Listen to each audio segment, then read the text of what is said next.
Bismillahirrahmanirrahim. Assalamualaikum warahmatullahi wabarakatuh.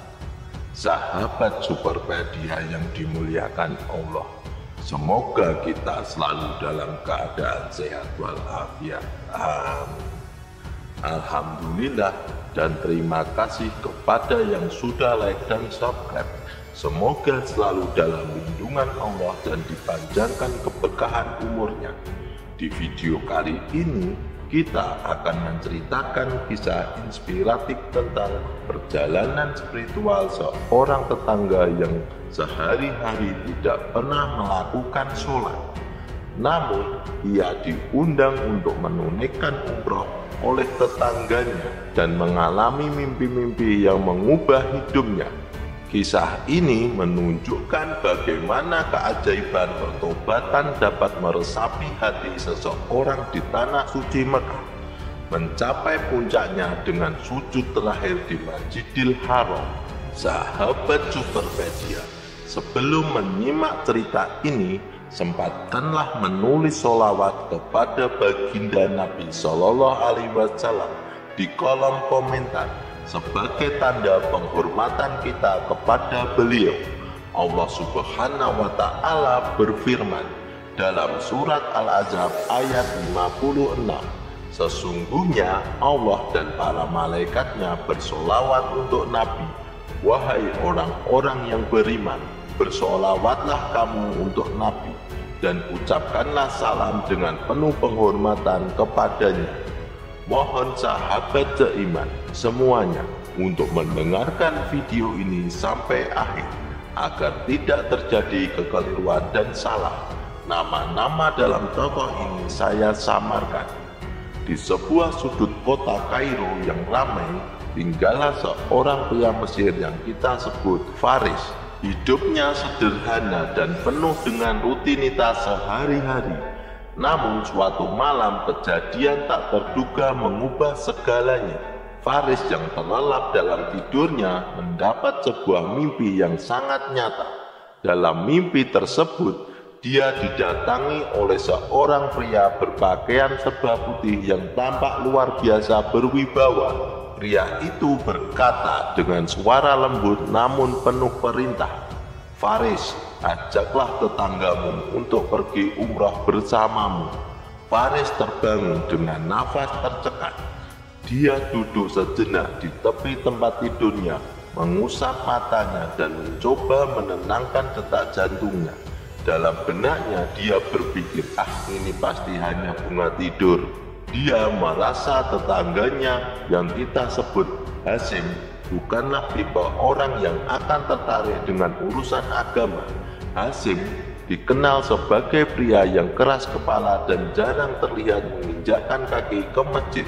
Faris pun mencoba melupakan mimpi tersebut dan melanjutkan hari-harinya seperti biasa. Namun keesokan harinya mimpi yang sama terulang kembali. Pria berpakaian putih itu muncul sekali lagi dengan pesan yang sama. "Faris, ini bukanlah kebetulan. Ajak Hasim pergi umrah, ini penting." Kali ini Faris tidak bisa lagi mengabaikan mimpi tersebut. Ada rasa tak terjelaskan yang mendorongnya untuk mengambil tindakan. Meski ragu dan bingung, dia tahu dia harus melakukan sesuatu. Akhirnya Faris memutuskan untuk mencari nasihat dari guru agamanya. Dengan penuh hati-hati, gurunya memberi jawaban yang bijak. "Coba jika kamu bermimpi lagi malam ini dan hal yang sama terjadi sampai 3 kali, maka berangkatlah mengajak Hasim pergi umroh." Faris mengucapkan bismillah dan bersiap-siap jika mimpi itu terulang kembali. Dan benar saja, pada malam ketiga mimpi yang sama menghampiri Faris. Tanpa ragu lagi, dia merasa yakin bahwa ini adalah sebuah tanda yang harus dijalankannya. Keesokan harinya, Faris pergi menemui Hasim. Dia berangkat ke rumah Hasim, mengetuk pintu dengan jantung berdebar kencang. Tak yakin bagaimana harus memulai percakapan Dengan hati yang bergetar, Faris menyapa Hasyim. "Assalamualaikum." "Waalaikumsalam," jawab Hasyim ramah ketika membuka pintu. Faris menyapanya dengan ragu. "Bolehkah aku masuk sebentar?" Hasyim yang terkejut dengan kunjungan pagi itu mengangguk. "Tentu, masuklah, ada apa temanku?" Duduk di ruang tamu yang sederhana, Faris mulai berbicara. "Hasyim, ini mungkin akan terdengar aneh, tapi aku harus mengatakannya. Aku bermimpi diwajibkan untuk mengajakmu umroh bersamaku. Tidak hanya sekali, tapi 2-3 kali berturut-turut." Hasyim memandangnya dengan ekspresi yang sulit dibaca, namun dia tidak langsung menolak. Sebaliknya dia bertanya, "Mengapa harus aku?" Faris menghela nafas mencari kata-kata yang tepat. "Aku tidak yakin Hasyim, tapi mungkin ada sesuatu yang lebih dari sekedar mimpi. Mungkin ini sebuah pertanda." Hasyim terkejut. "Hah? Tunggu dulu Faris, janganlah umroh. Saya bahkan tidak tahu cara sholat apalagi wudhu." Faris menjawab, "Tapi jika kamu bersedia, aku akan mengajarimu, asalkan kamu bersedia belajar dan ikut serta. Saya hanya meminta izin untuk melakukannya, karena aku telah memutuskan untuk melakukannya." Hasyim dengan tulus berkata, "Baiklah, saya akan pergi, dan kamu harus mendampingi saya. Semuanya akan saya pelajari dari awal." Faris tersentuh mendengar kata-kata itu. Dengan penuh semangat, dia berjanji untuk membimbing Hasyim secara langsung dan mengurus semua persiapan perjalanannya. Dari hari itu, Hasyim mulai belajar sholat dan wudhu dengan tekun. Waktu berlalu dengan cepat, dan tibalah hari keberangkatan untuk menunaikan ibadah umroh. Faris dan Hasyim bersiap-siap dengan hati yang penuh harap dan semangat. Perjalanan panjang mereka tempuh hingga akhirnya tiba di tanah suci Mekah. Begitu sampai di Mekah, Allah menyentuh hati Hasyim dengan cara yang sangat istimewa. Sesampai di sana, Hasyim tidak ingin pergi ke hotel terlebih dahulu. Dengan mata berkaca-kaca, dia berkata kepada Faris, "Saya tidak perlu istirahat dulu.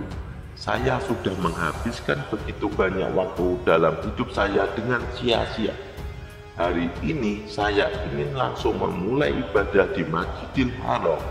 Faris merasa haru dan bangga melihat tekad Hasyim. "Baiklah Hasyim, silahkan langsung ke Masjidil Haram. Saya akan mengurus barang-barang dan urusan lainnya. Fokuslah pada ibadahmu," kata Faris dengan senyum yang tulus. Sementara yang lain pergi ke hotel untuk meletakkan barang-barang dan siap-siap, Hasyim dengan penuh semangat melangkah menuju Masjidil Haram. Dengan hati yang gemetar dan penuh rasa syukur, dia memasuki masjid dan mulai melaksanakan ibadah dengan penuh khusyuk.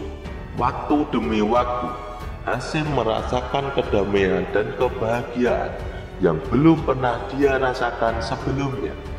Dalam setiap sujud dan doa, dia merasakan kehadiran Allah Subhanahu wa Ta'ala yang begitu dekat, seakan-akan seluruh dosa dan kesalahan masa lalunya lenyap. Seiring dengan air mata yang mengalir di pipinya, setelah itu menyelesaikan ibadah umroh dan kembali ke hotel. Keesokan harinya, Hasyim meminta izin lagi kepada Faris untuk kembali ke Masjidil Haram lebih dahulu. Namun kali ini Faris tidak bisa menghubunginya. Ia terpisah dan menghilang lebih lama dari biasanya.